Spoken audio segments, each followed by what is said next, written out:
이더리움이 25년에는 비트코인과 같은 가격 흐름을 보입니다. 현물 ETF의 자금 흐름에 따라서 오르고 내리고 같이 하게 됐는데 10월 초 레버리지 청산이 발생하면서 비트코인과 같은 횡보와 하락을 겪고 있습니다. 근데 이번 비탈릭 부테린 발표로 새로운 로드맵상에서는 이더리움이 앞으로 강력한 스테이블 코인 발행 플랫폼의 역할을 담당할 것으로 예상이 되고요. 빠르고 저렴하고 강력해진 이더리움 기반의 스테이블 코인 발행과 또 이 스테이블 코인 기반으로 한 다양한 비즈니스 모델이 등장한다라고 하면 2026년 이더리움 가격 전망은 개인적으로는 하방보다는 상방이 확실하게 열려 있다. 비트코인이 앞서 이제 20만 달러를 향해 달려간다라고 하면 이더리움은 상징적으로 달려갈 것으로 예상이 되고요.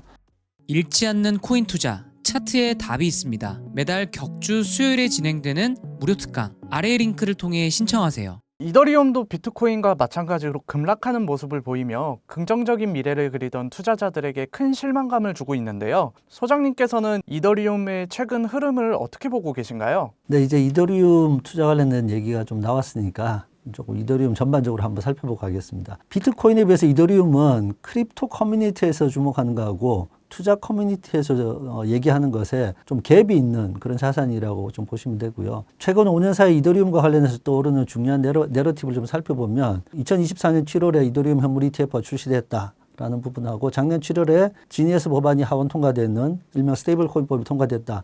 요 정도의 내러티브만 아마 대부분 투자 커뮤니티에서는 생각되실 거예요. 근데 이더리움의 최근 5년 흐름들을 좀 보면 21년도 전체 크립토 불장이 있었고요. 22년에 이더리움에서는 되게 중요한 그 POW 방식에서 POS 방식으로 합의 알고리즘이 바뀌는 머지 업데이트가 있었습니다. 그래서 지금은 이더리움이 POS로 지금 합의 알고리즘에 동작하고 있고요. 23년도는 전체적인 크립토 윈터였고 24년은 1월 달에 비트코인 현물 ETF가 출시되고 7월에 이더리움 현물 ETF가 출시됐습니다. 그리고 작년에 지니어스 법안이 하원 통과를 됐는데 21년부터 22년 상반기까지는 크립토가 불장이었고 그때는 코로나로 인해서 각국 정보실에 했던 양적 완화로 인해서 송화량이 증가했던 부분들이 크립토 불장을 불러왔었습니다. 근데 그 이후에 2021년 11월부터 테이퍼링이 시작돼서 매달 사들이는 채권 규모를 줄였고 2023년 3월에 금리 인상과 양적 완화가 종료됩니다. 그리고 나서 자산 매입을 완전히 중단합니다. 그리고 22년 6월 달부터 양적 긴축을 시작하면서 그 사이 이제 크립토 윈터가 시작됐는데 양적 긴축을 한다는 것은 보유된 채권의 만기가 들어와도 다시 재투자를 하지 않고 소멸시키는 방식으로 대차 대조표를 축소하게 됩니다. 요 이제 대차 대조표 축소라는 용어가 케빈 워시의 그동안의 기조랑 연결되면서 이제 시장이 조금 과민해졌던 부분들이고요. 그리고 22년 9월 15일 이더리움이 머지라고 해서 합의 알고리즘을 POS로 완료하게 됩니다. 그 POW라고 하는 이 작업 증명 방식에서는 연간 이더가 총 490만 개가 새로 발행됐는데 POS 기반에서는 연간 58만 4천 개 이더가 새로 발행됩니다. 그러니까 이더의 시장 공급량이 획기적으로 줄어들어 있는 것이고 전반적으로 기본 수수료에 대한 부분들도 좀 낮아지는 상황들이 있었습니다. 24년도 1월부터 상승해서 7월 ETF 출시 다음에 잠시 조정 겪은 다음에 2024년 말까지 가격이 상승을 했었고요. 이제 ETF가 출시된 다음부터는 25년에는 비트코인과 같은 가격 흐름을 보입니다. 그래서 같이 이제 현물 ETF의 자금 흐름에 따라서 오르고 내리고 같이 하게 됐는데 7월에 크립토 위크에서 뭐 그때 지니어스 법안, 클래리티 법안, 반 CBDC 법안이 통과되면서 이더리움 가격이 급상승을 했고요. 8월 24일 4,900달러를 터치하고 10월 초 레버리지 청산이 발생하면서 비트코인과 같은 횡보와 하락을 겪고 있습니다. 이더리움은 POS 전환 후에도 자체적인 네트워크 성능 향상을 위해서 기술적 로드맵 실행에 좀 집중을 해왔는데 이러한 기술적 업데이트가 크립토 커뮤니티에서는 중요했는데 투자 커뮤니티에서는 크게 관심을 받지 못하다 보니까 가격 상승에 크게 영향을 주지 못하고 좀 지지부진한 그런 답답한 상황이 이어졌었죠. 근데 이번 올해 2월 3일 날 비탈릭 부테린이 이더리움의 완전히 새로운 로드맵을 제시했습니다. 뭐라고 얘기했냐면 레이어 2에 과도하게 의존하던 기존 버전을 버리고 이더리움 자체 성능을 향상시키는 방법으로 로드맵을 선회했습니다. 그전에는 2020년 10월 달 비탈릭 부테린이 레이어 2를 이더리움의 브랜디드 샤딩이라는 위치로 제안을 하고 성능은 L2에서 내고 이더리움은 정산하는 레이어로 서포트하겠다라는 전략을 가지고 있었거든요. 그러니까 이더리움이 좀 바로 보이지가 않는 그런 모습들이었는데 이번 2월달 발표 내용을 보면 이 L2 프로젝트들이 충분히 제 역할을 하지 못하고 있다. 거기다가 기술적으로도 충분한 탈중앙화를 추진하지 않는다. 그러다 보니까 L2 프로젝트들이 이더리움을 효과적으로 확장하지 못하고 있다는 결론에 도달하고 앞으로 L2 프로젝트들은 자체적으로 독특한 서비스 가치를 제공해야만 한다라는 것들을 강조했습니다. 그동안 이더리움은 자체 성능 향상을 통해서 빠르고 가스비가 저렴한 거래 처리를 가능하도록 했고 그거 성능을 더 향상시키겠다는 겁니다. 작년 12월 3일 날 후사카 업그레이드가 있었는데 이 업그레이드가 있고 나서 일일 트랜잭션 수가 약 50% 증가하고 활성 주소 수도 약 60%가 늘어나는 성과가 있었습니다. 요 수치는 2021년도 디파이가 막 절정이 있었을 때의 그런 수치를 넘어서는 기록이고요. 올해 1월 달 이더리움의 평균 트랜잭션 수수료는 0.44달러로 2021년 5월 달 불장일 때 그 트랜잭션 수수료가 53.16달러까지 갔거든요. 여기에 99% 절감되는 트랜잭션 수수료를 가지고 있기 때문에 이 수준은 현재 솔라나와 비슷한 수준으로 이제 와 있습니다. 그리고 올해 중요한 두 차례 이제 업데이트가 하드 포크가 있을 예정인데 글람스테르담이라는 업데이트와 해제 보고타라는 이제 하드 포크가 예정되어 있습니다. 이런 상황들이 돼 있다 보니까 이더리움이 그 지난 5년간 매우 열심히 뭔가를 해왔고 올해도 열심히 할 예정인데 기술 투자 관점에서 이런 기본적인 기술적 변화를 알아두면 이더리움 투자 타이밍을 잡는 데도 도움이 되실 것 같고 이제 이런 부분들을 조금 이 시간을 통해서 소개해드렸습니다. 미국은 달러 패권을 유지하기 위해 스테이블 코인을 밀어줄 수밖에 없다는 시각이 지배적인데요. 이 시각대로라면 이더리움이 향후 비트코인 상승률을 압도하는 시기가 올 수 있다고 보시나요? 네, 뭐 이제 스테이블 코인 발행이 흥미로운 주제인데 미국이 이제 달러 패권을 유지를 하기 위해서 어떻게 할까 고민하다가 스테이블 코인 발행이라는 기막힌 묘수를 설계했습니다. 그리고 작년 이 스테이블 코인 내러티브가 이더리움에 지지부진했던 이더리움에 사실 산소통을 좀 달아주는 역할을 했었죠.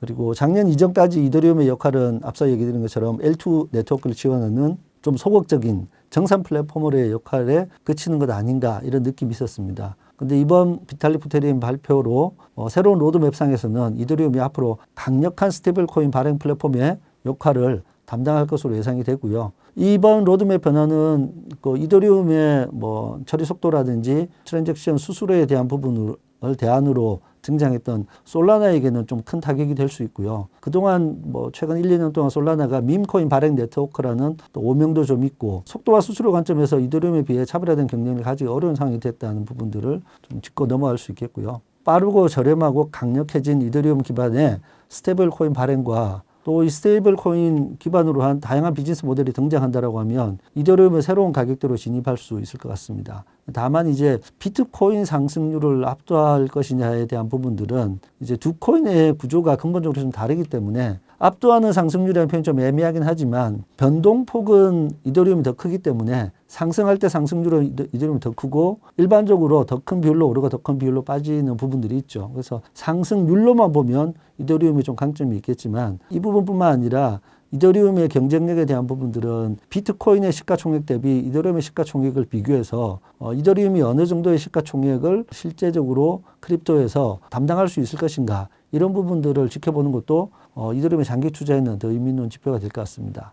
투자 관점에서는 앞서 이제 조금 아쉬움으로 지적했던 이더리움은 여전히 좀 더 대중적인 내러티브가 좀 필요하다. 그렇게 해야지 일반 투자자들도 이더리움에 대해 강력한 매력을 느낄 수 있을 것이다 라는 부분이 있습니다.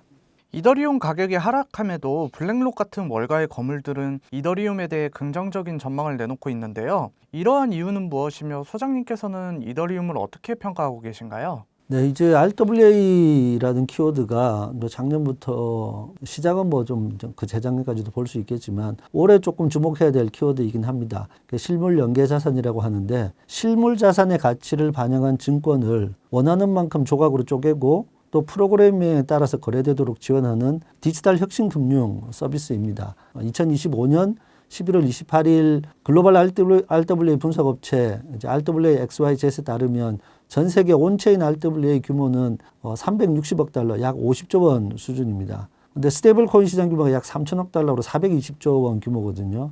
근데 이 스테이블 코인이 RWA를 매입하는 주요 통화 역할을 하기 때문에 RWA 시장은 아직도 훨씬 더 커질 가능성을 가지고 있죠. 지난 2월 4일 날 유럽 최초의 토큰 정권 거래소인 21X의 맥스 하인젤 창립자 겸 CEO가 이제 국내에 와서 발표를 했는데 자본시장이 스포티파이 모먼트를 맞이하고 있다라면서 강조를 했는데 이 얘기는 음악 산업이 CD에서 MP3를 지나서 스트리밍으로 넘어간 것을 비유했는데 자산의 토큰화가 이런 금융 서비스에도 혁신을 가져올 것이다 라는 비유를 하고 있습니다. 그리고 26년 이제 다보스 포럼의 중요한 세션 중 하나의 제목이 토큰화는 미래인가라는 것이었습니다. 여기에서 부동산, 채권, 펀드, 주식, 에너지 등 전통적인 실물 자산이 점차 퍼블릭 블록체인 기반으로 구현되고 있다는 것이 강조가 됐고요. 이 토큰화를 하게 되면 장점은 실시간 정산, 유동성 개선, 소수의 지분으로 소유가 가능하다는 점 등이 있습니다. 이 토큰화된 실물 자산의 락업 총 가치가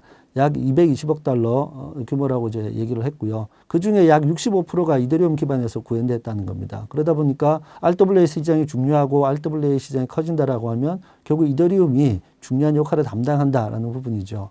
이런 토큰화 자산의 핵심은 규제 명확성, 기술적 신뢰, 대중적인 자산 채택 등이 있는데 이 증권성 성격이 있기 때문에 규제 명확성은 클래리티 법안이 통과되고 나면 이 부분이 해결이 될 것 같고요. 그리고 네트워크의 기술적 신뢰는 앞서 제가 이제 이더리움의 여러 가지 업데이트 현황들 말씀드렸는데 이더리움이 뭐 가장 앞서 나가고 있는 상황이고요. 대중적인 자산 채택은 클래리티 법안으로 규제 명확화가 되고 나면 다양한 RWA 프로젝트들이 등장하게 될 것이라서 자연스럽게 해결될 것입니다. 이제 RWA 산업이 발전하게 되면 이더리움이 뭐 가장 중추적 역할을 인프라 역할을 맡을 것이라는 기대감이 시장에서는 크고 동의가 되는 부분들이죠. 현재 RWA 시장의 규모가 크기는 하지만 아직까지는 미국 국채 펀드 중심의 시장 규모를 가지고 있습니다. 개인 투자자에게는 좀 현실적으로 투자 체감이 와닿는 상황이 아니지만 관심을 가져야 되겠고요. 시장의 논리가 RWA 시장이 커진다, 이더리움의 주조로 발행된다, 그러니까 이더리움 가격이 올라가야지.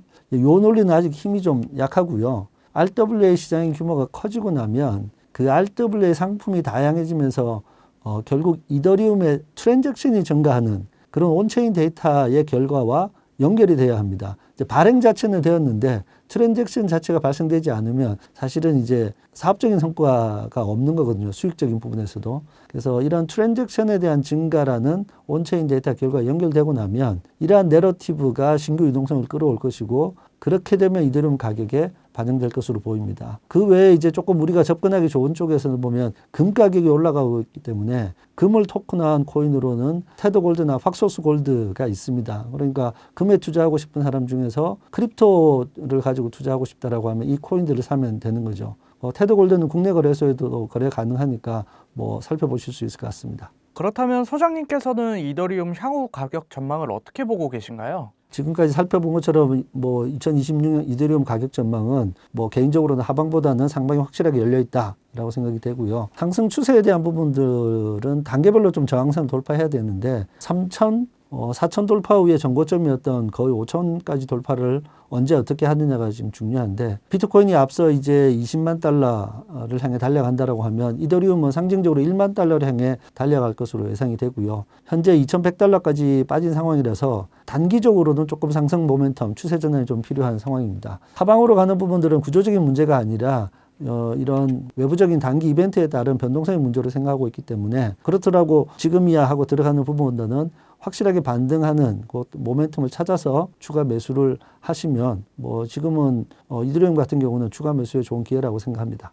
현재 비트코인은 적립식 장기 투자가 정석으로 통하는데요. 그렇다면 변동성이 크고 기술 변화가 빠른 이더리움도 똑같이 적립식 장기 투자가 정답일까요? 아니면 다른 투자 전략이 필요할까요? 네, 이제 이더리움도 적립식 장기 투자가 정답인가? 이 질문은 바꿔보면 이더리움과 비트코인은 같은 성격의 자산인가? 라는 질문도 바꿔볼 수 있는데 이더리움과 비트코인은 성격이 다른 자산입니다. 그래서 공급 관점에서 보면 비트코인은 2,100만 개로 공급이 확정되어 있고 약 95% 채굴되어 있고 현재는 101만 개 정도가 남아 있습니다. 이더리움은 POS로 전환된 후에도 연간 58만 4천 개씩이 매년 발행되고 또 앞으로 어떤 합의에 의해서 발행량이 늘거나 줄거나 할 가능성까지 열려 있는 상태이죠. 수요 관점에서 보면 비트코인은 현물 ETF, 무게 국가자산 전략 비축, DAT 기업 증가, 기관이나 연기금 등의 투자 자금 대기 등의 호재들이 있고요. 이더리움도 같이 현물 ETF, DAT 기업 등장, 여기에 스테이블 코인과 RWA라는 호재들을 가지고 있습니다. 비트와이즈 자산운용사의 2026년 암호화폐 10대 전망 보고서에 따르면 이 ETF에서 신규 발행되는 공급량의 100% 이상을 매수할 것이라고 전망했는데요. 이 내용을 살펴보면 비트코인에서는 ETF 수요가 신규 공급량의 2배, 이더리움에서는 ETF가 신규 공급량의 2.6배, 솔라나는 ETF 수요가 신규 공급량의 1.5배를 매수한다라고 돼 있습니다. 예상하고 있습니다. 그러니까 ETF만으로도 시장에 신규 발행된 공급량을 다들 100% 이상 매수할 것으로 전망되기 때문에 기본적인 수요가 받쳐준다는 겁니다. 그러면 상호 성격이 다른 이 비트코인과 이더리움은 성격이 다르면 상호 해지될 수 있는 자산인가라고 살펴보면 최근 5년간 가격 차트를 좀 비교해보면 두 자산은 상호 해지된 성격이 아니라 2024년 현물 ETF 승인 이후에는 완전히 커플링돼서 움직이는 자산입니다. 오를 때 같이 오르고 내릴 때 같이 내리고, 다만 이더리움의 변동폭이 조금 더 크게 움직이는 차이 정도가 있습니다. 이 상황들을 보면 ETF 기준으로만 보면 기관들이 투자할 때 비트코인과 이더리움을 적절한 비율로 정해서 담고 운용하는 방법이라고 볼 수 있겠죠. 그리고 이더리움을 통해서는 상승할 때 높은 수익률을 얻고 하락할 때 조금 더 먼저 조정해서 손실률을 줄이는 이런 방식으로 운영하고 있다고 해석할 수 있겠습니다. 그럼 똑같이 적립식 투자를 하는 것이 좋은가? 그러면 똑같이 적립식 투자를 하겠다라고 하면 그냥 일반적으로 비트코인만 투자하셔도 괜찮습니다. 다만 이제 앞서 기관처럼 이제 비중을 조정해서 좀 수익률을 올릴 때 수익률을 좀 높인다, 이런 부분들을 할 수 있겠죠. 다만 이더리움은 적절한 매수 매도 타이밍을 좀 조절하는 전략을 병행해서 쓰시는 걸 추천드리고요. 올해는 아까 보신 것처럼 스테이블 코인과 RWA라는 특성과 또 이더리움 자체의 성능 향상이라는 게 있기 때문에 이더리움 자체의 상승 가능성을 보고 투자할 수도 있겠습니다. 그러면 본격적인 투자는 스테이블 관련되는 내러티브가 제일 빠르게 등장할 것으로 보이기 때문에 그러한 모멘텀이 발생했을 때 추세 추종하는 전략을 추천드리고요. 앞서 봤던 것처럼 이더리움은 연간 계속해서 이제 발행이 지속되는 자산이기 때문에 하락할 때에는 일부 매도를 통해서 리스크를 줄이는 방식을 써야 하는 그런 자산입니다. 일각에서는 올해 코인 시장은 이더리움이 이끈다는 전망을 내놓기도 했는데요. 소장님께서는 개인적으로 올해 비트코인과 이더리움 중 기대하는 코인은 무엇인가요? 네, 이건 의견이 다양할 수 있긴 한데 개인적인 의견은 크립토 투자에서 언제나 메인은 비트코인으로 시작하고 그다음에 확장하는 부분인데요. 이더리움이 이끈다는 전망은 그동안 이제 별다른 내러티브가 없던 이더리움에 주목을 받을 만한 이벤트들 때문입니다. 그러니까 스테이블 코인이 법안은 통과했지만 스테이블 코인 발행 자체가 막 본격적으로 되고 있는 건 아니거든요. 근데 올해는 실제 발행이 되면서 사용성이 많이 늘어날 것으로 보입니다. 그리고 클래리티 법안이 통과되면 RWA 시장이 이더리움 기반에서 발행된 스테이블 코인 전체의 거래를 통해서 확대될 수 있는 준비가 되어 있는 거고요. 두 번의 중요한 기술적인 업데이트 통해서 이더리움의 네트워크 성능이 좋아지고 가스비까지 줄어든다라고 하면 이더리움을 그냥 쓰면 되는 것이죠. 그리고 비트코인도 주목해야 될 이벤트들이 많은데 가장 중요한 부분들은 국가 전략 비축 자산으로서 언제 어떻게 매입할 것인가라는 이벤트가 있고요.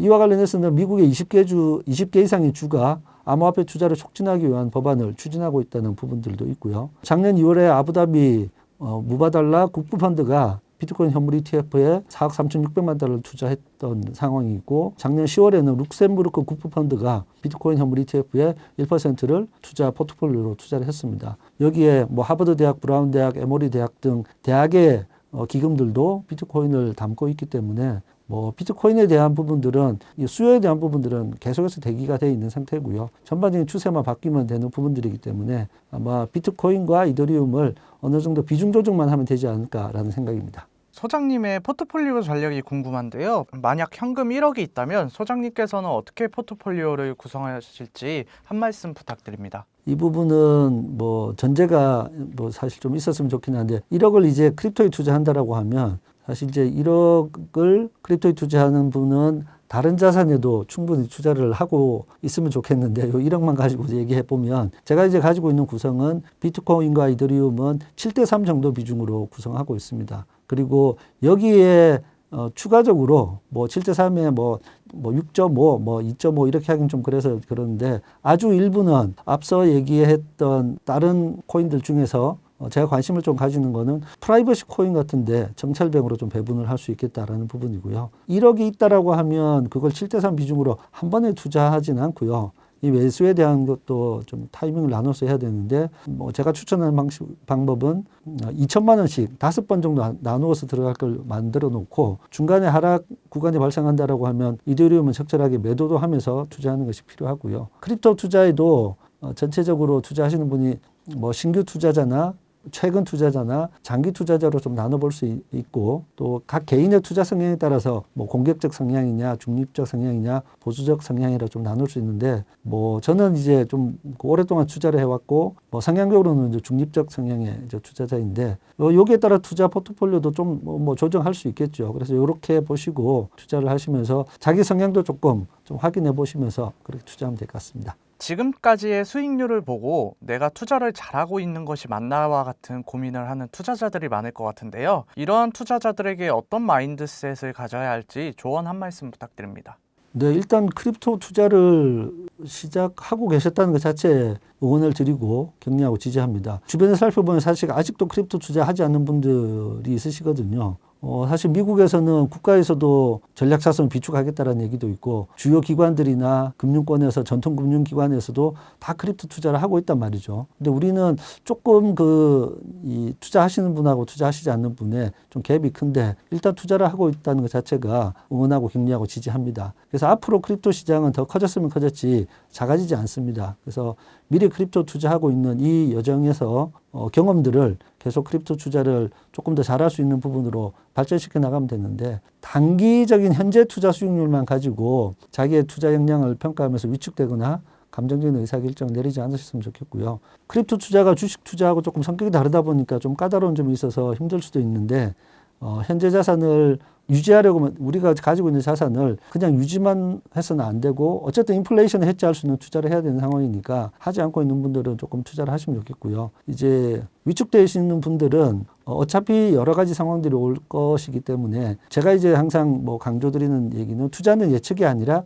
대응이다. 이 원칙을 항상 기억해야 됩니다. 우리가 예측하지 말라고 했는데 가격 예측을 계속 하게 되잖아요. 이거는 예측이라기보다는 시나리오를 만들어 둔다고 생각하면 될 것 같아요. 어떤 이벤트가 예상되면 상방 시나리오와 하방 시나리오를 동시에 만들 수 있거든요. 그러면 상방 시나리오에서는 내가 언제 어떤 가격으로 도달하면 뭐 어떻게 매매하겠다 이런 거죠. 매매에 대한 부분은 매수, 매도, 손절, 익절이 있는 부분들이고요. 하방 시나리오에서는 언제 어떤 가격으로 하락해서 도달하면 어떻게 매매하겠다라는 부분이 있습니다. 그래서 이 부분은 저는 항상 이제 앞서 여러 가지 이벤트들에 대해서 말씀드렸는데 그 이벤트들은 내러티브이고요. 그 내러티브는 유동성에 대한 영향을 줍니다. 그 유동성에 대한 영향을 주면 그 유동성이 바로 들어오는 게 아니라 그 이벤트와 함께 모멘텀을 만들게 되거든요. 그리고 그 모멘텀을 만들고 그것이 어느 정도의 상승 기류나 하락세를 만드는 추세가 생기기 때문에 그 추세를 확인하고 따라가는 추세 추종 전략을 쓰면 그래도 조금 리스크를 줄일 수 있는 부분들이 있기 때문에